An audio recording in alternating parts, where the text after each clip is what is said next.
वंदे मातरम, भारत माता की जय। मेरे प्यारे सभी भाइयों और बहनों, 23 अप्रैल 1931 का दिन, क्रांति की ज्वाला मन के अंदर धगधगाने लगती है। क्यों? क्योंकि आज विशेष दिन था जब हमारे देश के नौजवानों ने, जब हमारे माँ भारती के वीर सपूतों ने वो करके दिखाया जो कोई कर नहीं सकता। छोटी छोटी आयु में 3 नवयुवक जेल में बंद, जिन्हें तय फांसी के दिन से एक दिन पहले फांसी पर चढ़ाने की तैयारी की जाती है, और तैयारी करने के बाद जब उनका अंतिम बार वजन तोला जाता है, 4-4 किलो उनका वजन बढ़ गया।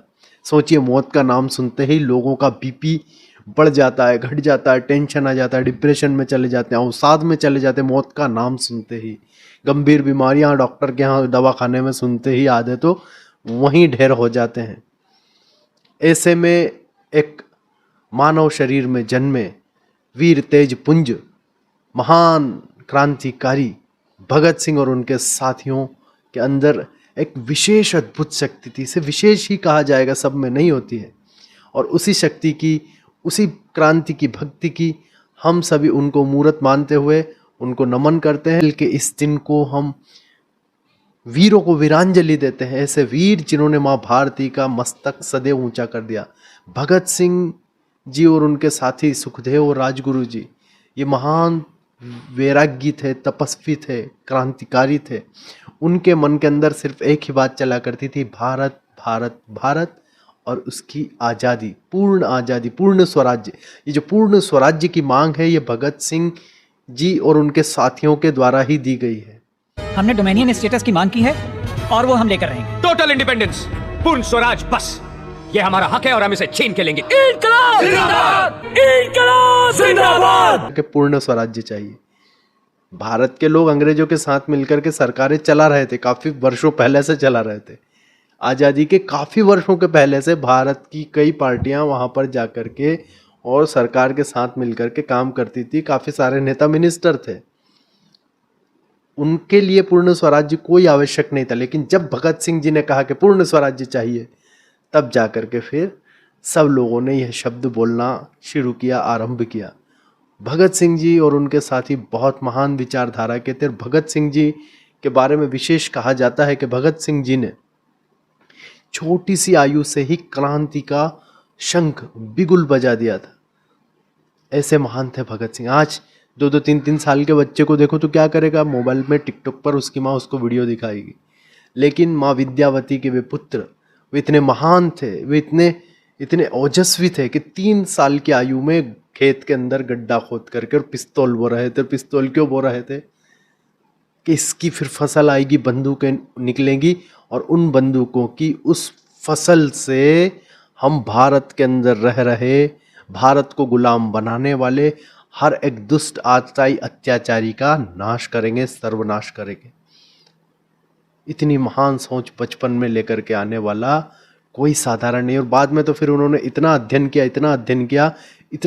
किया दुनिया के अन्य विचारकों का, और फिर उसमें से जो मंथन निकाला और उसके आधार पर उन्होंने उनका जो पहले से गठित दल था उसमें भी काफ़ी सारे चेंजेस किए। जैसे कि उन्होंने अपने ही दल के नाम के आगे सोशलिस्ट, प्रजातांत्रिक ऐसा वर्ड भी डाल करके उसको भी एक बहुत अलग तरीके से मॉडिफाई किया। उन्होंने राइट टू रिकॉल, जो आज हम दुनिया के अंदर सुनते हैं, उस समय पर उन्होंने right to recall, Bhagat Singh ji ने उस समय पर, भगत सिंह जी और उनके साथियों के द्वारा उस समय पर राइट टू रिकॉल, उनके जो दस्तावेज हैं पार्टी के उस समय के, उसमें मौजूद है राइट टू रिकॉल। और मैं तो चाहूँगा कि अब तो सरकारें हमारी विचारधारा की है, तो अब तो नोटों पर भगत सिंह जी का फोटो आना चाहिए। अब तो सबसे बड़ा जो नोट है उस पर भगत सिंह जी का फोटो लगाना चाहिए। और अभी शायद अगर 23 मार्च को घोषणा करे तो ठीक है, नहीं तो उनके जन्म दिवस पर तो भारत सरकार को ये तय करना चाहिए कि आने वाले सबसे बड़े नोट पर भगत सिंह जी का भी फोटो आएगा।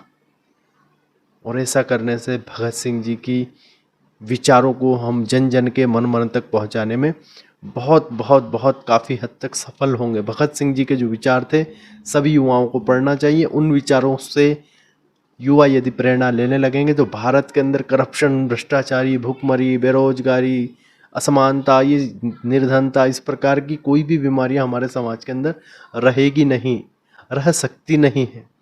इतना ही मैं कहता हूँ। भगत सिंह जी के विचार, उनके साथियों के विचार बड़े ही महान थे।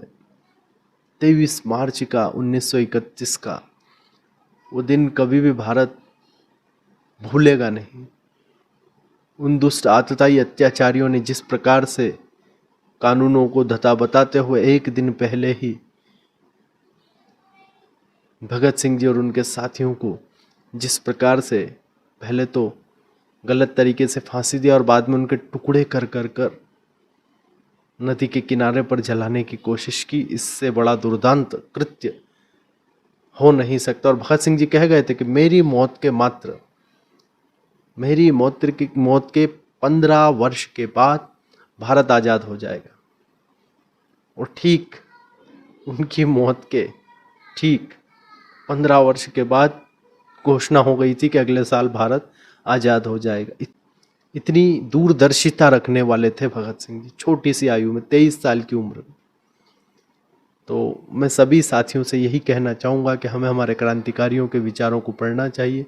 काफ़ी सारी पुस्तकें भगत सिंह जी के जीवन पर लिखी गई हैं, उनमें से चयनित करके अच्छे अच्छे लेखकों की पुस्तकें हमें पढ़नी चाहिए। और फिर से हम नमन करते हैं भगत सिंह जी को और भारत सरकार से निवेदन करते हैं कि भारत सरकार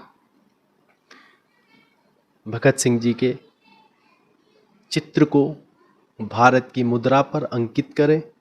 भारत के सबसे बड़े जो नोट हैं उन पर अंकित किया जाए भगत सिंह जी का फोटो चित्र। ऐसी मेरी भारत सरकार से हाथ जोड़ करके प्रार्थना है, निवेदन है। भारत माता की जय। वंदे मातरम। सभी भाइयों बहनों को बहुत बहुत आभार। मैं सभी साथियों का बहुत बहुत फिर से हृदय से आभार व्यक्त करता हूँ। इस वीडियो को आप अधिक से अधिक शेयर करें, लाइक करें चैनल को और सब्सक्राइब करें। भारत माता की जय।